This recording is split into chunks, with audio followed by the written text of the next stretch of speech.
আজকের দুপুরে প্রথমে নিয়ে নিলাম বরবটি আলু আর হলো শুটকির একটা তরকারি। এটা হালকা একটু ঝোল দিয়ে রান্না করছে। আমি বরবটি আলু আর হইলো আপনার ওই ভাত দিয়া মাখায় নিতেছিলাম। এটা কিন্তু অনেক মজা হয়েছিল। আর এই শুটকিটার নাম আমার মনে আইতাছে না। এই শুটকিটা আমার অনেক পছন্দ, মানে এরকম কইরা শুটকিটা আলাম আলাম করে রান্না করলে অনেক বেশি ভালো লাগে। তো আমি একটা একটা করে শুটকি ভাতের লোকমার মধ্যে দিয়া দিয়া খাইতেছিলাম। এই তরকারিটা মজা পাই আমি আবার একটু নিয়ে নিলাম, মানে তরকারি বলতে মাখা মাখা করে আর কি রান্না করা হয়েছে। আমি এবার কি করতেছিলাম, শুটকি মাছের ওই যে মাথাগুলো আছে না, মাথাগুলো ফালা ফেলা দিয়া তারপরে খাইতেছিলাম, কারণ মাথাগুলা কিন্তু ভালো লাগে না বেশি। আর রান্না করার সময় এগুলো ফালাইতে ঝামেলা লাগবে দেখে এর লেগা খাওয়ার সময় ফালা দিই। আর আমার খাবারের ভিডিওগুলো আপনারা অনেক পছন্দ করেন, তো এর লেগে আমি শেয়ার করলাম।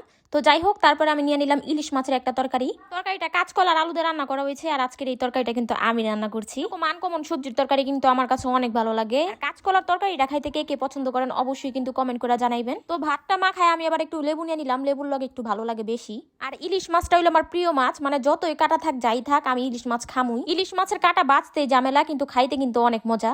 অনেকেই কিন্তু কমেন্ট করে যে আপু আমি ইলিশ মাছ খাই না, ইলিশ মাছ খাই না। তো আমি শুধু ভাবি যে ইলিশ মাছ আবার কে না খায়, এই মাছ আবার কেউ না খায় থাকবার পারে? তো যাই হোক, তারপরে আমি মাছের ডিমটা নিয়ে খাইলাম। ইলিশ মাছের ভিতরের ডিমটা কিন্তু আমার কাছে সেই মজা লাগে। তো তারপর আমি আবার একটু তরকারি নিয়ে নিলাম, কারণ তরকারিটা অনেক মজা হয়েছিল।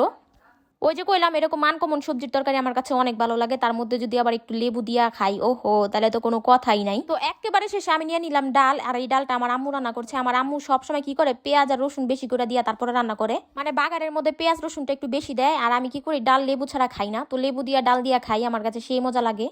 আর একেবারে শেষে আমি এই মাছের কাঁটাটা এখন চাবা চাবা খামু। তো আজকের এই ভিডিওটা এই পর্যন্ত ছিল। আজকের জন্য আল্লাহ হাফিজ।